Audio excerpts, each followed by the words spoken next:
Drum কিনে নিয়ে এসছে। দুটো কিনে? ও বাবা, তুমি দুটো ড্রাম কিনেছ? হ্যাঁ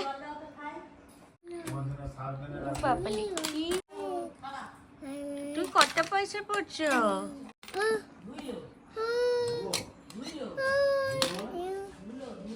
দেখি এই যে এতটা করে দিচ্ছি তো, আরে এগুলো বেশি শক্ত, বেশি খাওয়া যাবে না। তোমার কেন? তোমার যদি বিদেশের লোক পছন্দ করে তুমি কি করবে, যাবে না? তোমার টিকিট ফিকিট যদি দিয়ে দেয়।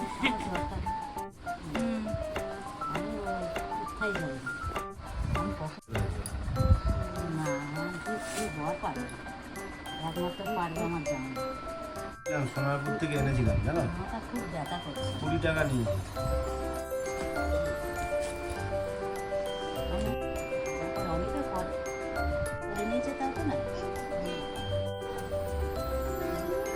যে পুরনো তাকে দিচ্ছি।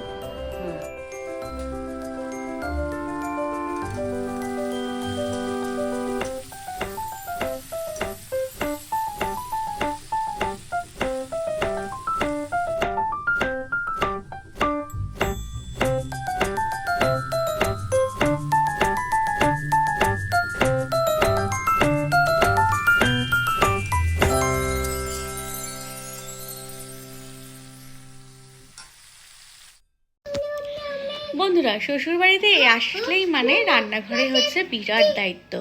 রান্নাঘরে রান্না থেকে শুরু করে বাসন মাজা, রান্নাঘর পরিষ্কার, সব কিছু বাড়ির বউদেরই দায়িত্ব। আর তার সাথে যদি রান্নাটা সুস্বাদু হয় তাহলে কোনো কথাই নেই। সবার মন জয় করার একমাত্র উপায় সুন্দর টেস্টি রান্না করা। কিন্তু প্রথম প্রথম তো আর পেরে উঠতাম না, কারণ একদমই রান্নার টেস্ট হতো না। কারণ আমি কিন্তু বাপের বাড়ি থেকে রান্না একটুও শিখে আসিনি। আর আজকে আমাদের দেখো লাল শাকও হচ্ছে, কারণ লাল শাক হচ্ছে খুব উপকারী। আর আমাদের প্রত্যেক দিনই একটা না একটা কোনো শাক হয়। প্রত্যেক দিন মানে সপ্তাহে 3-4 দিন তো হয়। তো লাল শাকটা আমি ঝটপট করে নিলাম। আর রান্নাবান্না কিন্তু করতে করতেই শিখেছি, কারণ কোন দিন ঝাল বেশি হয়েছে তো নুন কম তো হলুদ বেশি। তো এই করে একটা মেজারমেন্ট করে রান্না কিন্তু ভালোই শিখে নিয়েছি। আর এখন কেউ যদি রান্নার প্রশংসা করে ভালোই হয়েছে। দেখো আমাদের কিন্তু আজকে ঝিঙে কুমড়োর ঘন্ট, টমেটোর ডাল আর হচ্ছে শাক রান্না হয়েছে।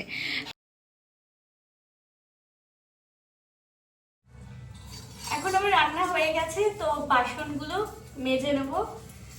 তাহলে কি রান্নাঘরটা পরিষ্কার হবে, বলে এটোকাটা বাসন পড়ে থাকলে আর ভালো লাগে না। কারণ আমার হচ্ছে রান্নার পরে এখন বাসন মাজার কোনো লোক নেই, তাই আমি রোজ নিজেই বাসনটা মেজে দিই। আর রান্নাঘরটা পরিষ্কার থাকলে না, দেখবি খুব ভালো লাগে। আর এটোকাটা বাসন পড়ে থাকলে পরে আর আমার মাজতে ইচ্ছা করে না, কারণ এরপরে সবাইকে খেতে দিতে হবে।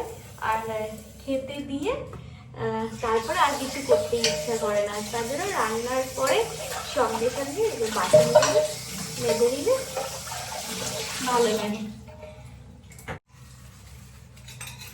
আসলে দুটো কড়াই আমার রোজ বেরোয়, দুটো কড়াই, একটা ভাতের গামলা, মানে সেই দুটো মাজা হয়ে গেলে আর সব ছোটোখাটো বাটি টাটি থাকে, অসুবিধা হয় না। সব থেকে হচ্ছে কড়াইটা মাজতেই হচ্ছে কষ্ট লাগে, কারণ তেল না এত, কারণ হচ্ছে এত লেগে থাকে। একটা তারজালি দিয়ে জলে মাজলে আর দেখবে কড়াইটা কালো হয়ে গেলে দেখতে ভালো লাগে না।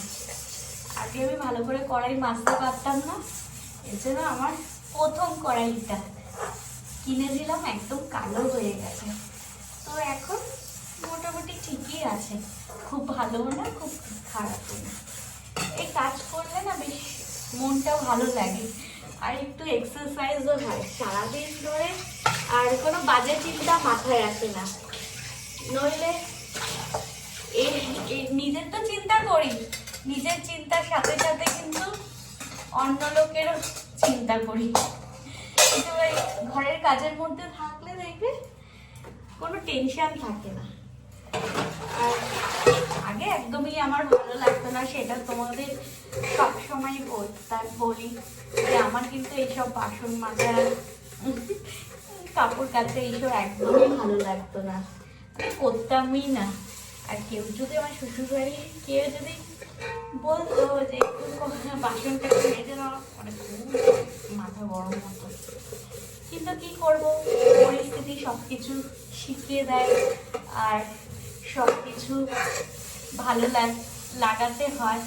মিঠিকে এখন টিভি চালিয়ে দিয়েছে, ও কিন্তু বসে বসে সুন্দর করে টিভি দেখছে, দেখেছো?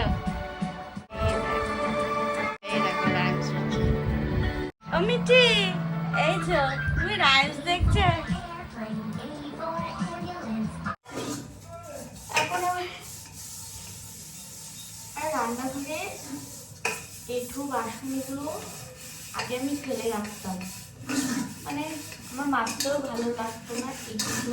আমার বাসন মাজার কাজটা হচ্ছে সব থেকে অপছন্দের কাজ, কিন্তু কি করব, শ্বশুর বাড়িতে এলে তো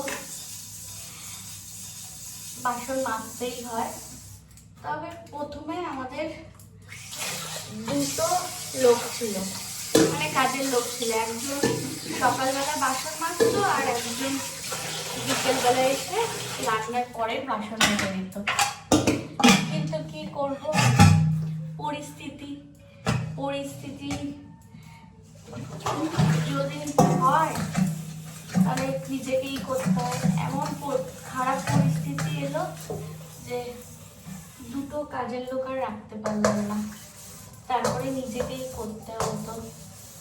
আর বাপের বাড়িতে তো আমি এঁঠো বাসন কোনোদিনও, আমার তো মনে পড়ে না যে কোনোদিনও মেজেছি, কারণ আমার মাই সব কিছু করতো, আমাকে কিছু করতে দিত না। কিন্তু শ্বশুরবাড়িতে আসার পর সব করছি।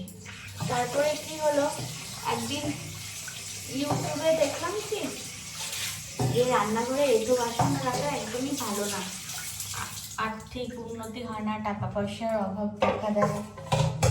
তো সেই কথা শুনে আমার মনে হলো যে না, তাহলে আমিও বাসনটা মেজে দেখি তো ভালো ফল পাই কিনা। তারপরে দেখলাম হ্যাঁ, ভালোই ফল পেয়েছি। তাই এখন রান্না বান্না হয়ে গেলে আগে এঁঠো বাসন মেজে রাখি। আর রাত্রেবেলায় কিন্তু পুরো বাসন মেজে রান্নাঘর পরিষ্কার পরিচ্ছন্ন করে তারপরে কিন্তু আমার সারাদিনের কাজ কমপ্লিট হয়। আর সকালবেলা উঠে ওই এঁঠো কাটা মাজতে আমার আর ভালো লাগে না।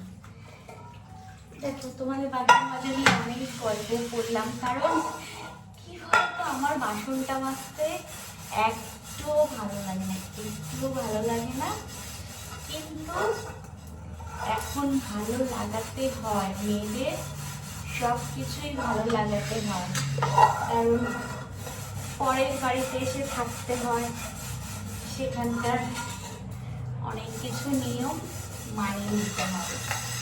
তা মানিয়ে নিয়েছি, খুব ভালো আছি। না মানাতে পারলেই অশান্তি, নিজের অশান্তি, পরিবারের অশান্তি, আর ভালো লাগে না। সেই কারণে তোমাদের দেখো বাসন মাজতে মাজতে কত গল্প করে নিলাম।